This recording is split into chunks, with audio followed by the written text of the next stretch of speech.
Assalamualaikum warahmatullahi wabarakatuh.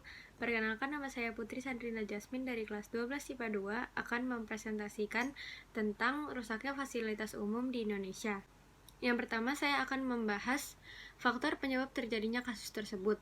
Yang kedua, jenis pelanggaran hukum yang dilakukan. Yang ketiga, ketentuan peraturan atau perundang-undangan yang dilanggar. Yang keempat, sanksi yang kemungkinan akan diterima oleh pelaku. Dan yang kelima, solusi untuk mencegah terulangnya kasus tersebut.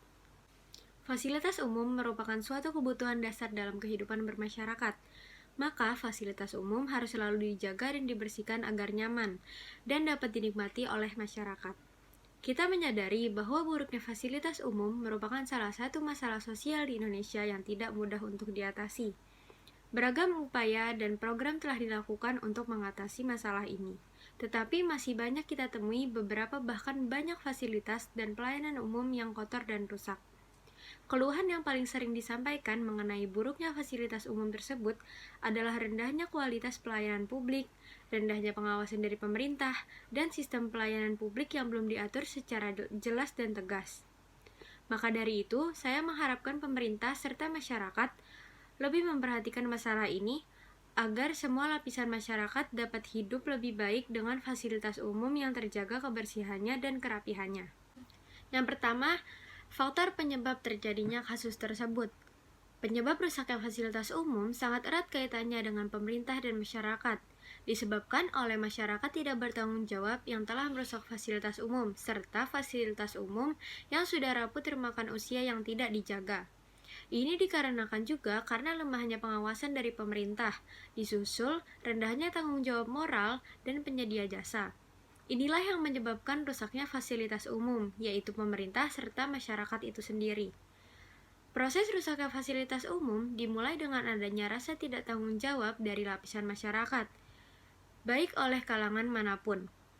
Pada proses perbaikan fasilitas, diperlukannya peran pemerintah untuk mengatasinya.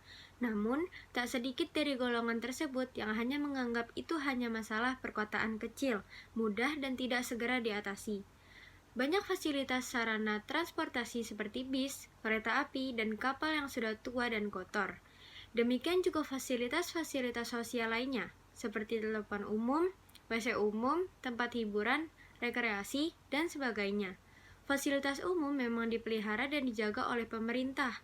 Meskipun demikian, masyarakat juga harus membantu merawat dan menjaga supaya tidak cepat rusak. Kalau ada fasilitas umum yang rusak, hendaknya segera melapor ke pihak yang berwenang. Yang kedua, jenis pelanggaran hukum yang dilakukan. Perusakan fasilitas umum dapat dikualifikasi sebagai pelanggaran. Artinya, barang siapa secara terang-terangan dan secara bersama-sama menggunakan kekerasan terhadap orang atau barang, diancam dengan pidana penjara paling lama 5 tahun 6 bulan, KUHP 336. Dan yang bersalah diancam pertama dengan pidana penjara paling lama 7 tahun, bila ia dengan sengaja menghancurkan barang atau bila kekerasan yang digunakan itu mengakibatkan luka-luka. Yang ketiga, ketentuan peraturan atau perundang-undangan yang dilanggar. Ketentuan pasal 406 KUHP ayat 1 mengatur bahwa barang siapa dengan sengaja dan dengan melawan hak membinasakan, merusak, membuat hingga tidak dapat dipakai lagi, atau menghilangkan sesuatu barang yang sama sekali atau sebagiannya kepunyaan orang lain, dihukum penjara selama-lamanya 2 tahun 8 bulan atau denda sebanyak-banyaknya Rp4.500. Unsur-unsur pasal 406 KUHP yaitu 1. Barang siapa, yang kedua dengan sengaja dan melawan hukum, yang ketiga melakukan perbuatan menghancurkan, merusakkan, membuat tidak dapat dipakai lagi atau menghilangkan barang sesuatu. Yang keempat, barang tersebut seluruhnya atau sebagian adalah milik orang lain. Dan pasal 170 ayat 1 KUHP. Adapun bunyi pasal itu adalah sebagai berikut. Barang siapa terang-terangan dan dengan tenaga bersama menggunakan kekerasan terhadap orang lain atau barang, diancam dengan pidana penjara paling lama 5 tahun 6 bulan. Yang keempat, sanksi yang kemungkinan akan diterima oleh pelaku. Sanksi yang kemungkinan akan didapat oleh pelaku adalah dihukum penjara selama-lamanya 2 tahun 8 bulan atau denda sebanyak-banyaknya Rp4.500.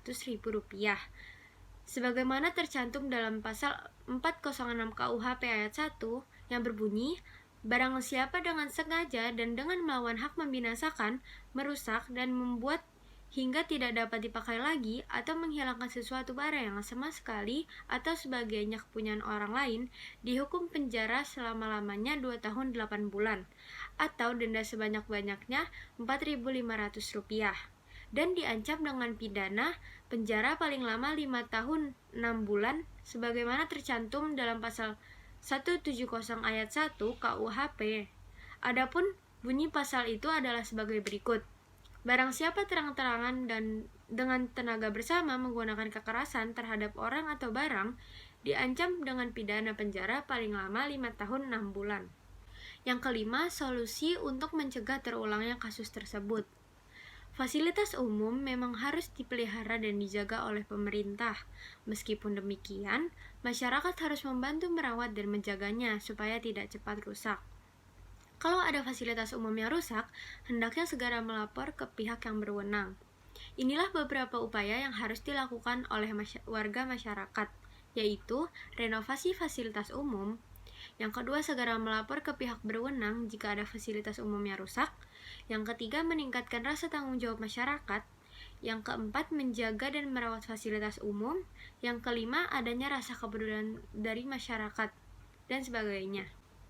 Jadi, kesimpulan yang dapat kita dapat adalah fasilitas umum atau pelayanan umum dapat didefinisikan sebagai segala bentuk jasa pelayanan, baik dalam bentuk barang, publik, maupun jasa publik yang pada prinsipnya menjadi tanggung jawab yang dilaksanakan oleh instansi pemerintah di pusat, di daerah, dan di lingkungan badan usaha milik negara atau badan usaha milik daerah, dalam rangka upaya pemenuhan kebutuhan masyarakat maupun dalam rangka pelaksanaan ketentuan peraturan perundang-undangan. Secara umum, permasalahan yang sering terjadi karena buruknya fasilitas umum adalah kemacetan, pemukiman kumuh, pemukiman penduduk, kecelakaan, bencana alam, seperti banjir dan tanah longsor, dan lain-lain. Cara mengatasinya adalah dengan renovasi fasilitas umum, meningkatkan rasa tanggung jawab masyarakat, menjaga dan merawat fasilitas umum, serta adanya kepedulian dari masyarakat. Sekian video presentasi dari saya, mohon maaf jika ada kesalahan. Wassalamualaikum warahmatullahi wabarakatuh.